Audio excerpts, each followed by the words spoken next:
que eu faço sobre militares é algo que já vem ocorrendo há mais de 30 anos, né?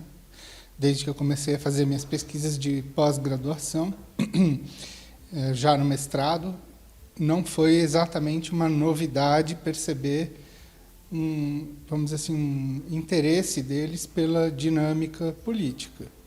Mas teve algo que eu percebi desde quando eu comecei a estudar eles, no começo dos anos 90, que ficou bastante claro para mim, é que havia uma frustração em relação ao modo pelo qual eles saíram, né, da ditadura. Uma frustração que, vamos dizer assim, operava em dois sentidos. O primeiro vinha do fato, e isso era descrito para mim, por eles próprios, de que aparentemente a posição que eles sustentaram durante o regime militar de uma aliança incondicional com os Estados Unidos não trouxe os benefícios esperados, né? Em termos geopolíticos, em termos do lugar que eles imaginavam para o Brasil no mundo, né?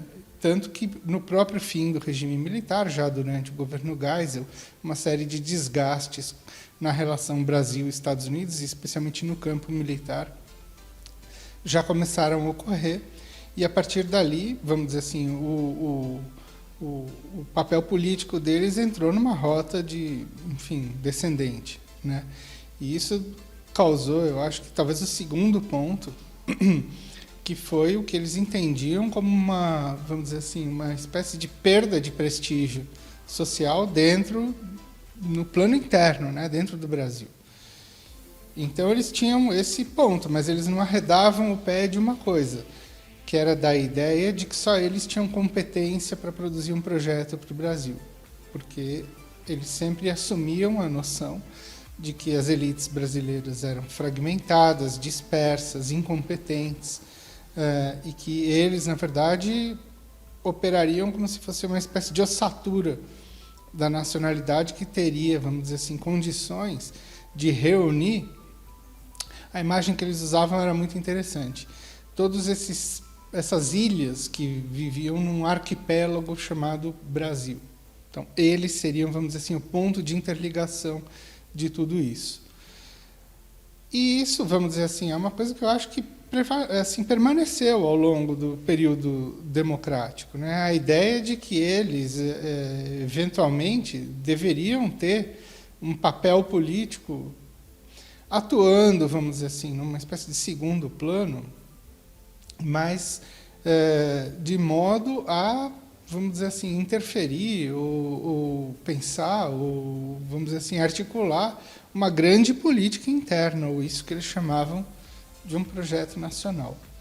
Bem, eu tenho a impressão que a partir mais ou menos dos anos 2010, eles entenderam que era a hora de ter uma ação mais crítica e começaram, vamos dizer assim, a pensar, vamos dizer assim, em articular uma candidatura ou, enfim, grupos políticos e grupos de pressão que fossem mais, vamos dizer assim, ostensivos na ideia de que era a vez deles, talvez, de assumir, por outros meios, né, a presidência da República e outros cargos dentro do Estado. É importante que se diga isso, porque o problema não se resume só a ganhar a eleição, se resume a um modo de estar ocupando o espaço do Estado. E isso eu acho que é central na minha percepção de como eles foram articulando esse processo ao longo da década de 2010 e, enfim, como eles chegaram efetivamente ao poder através da candidatura em 2018.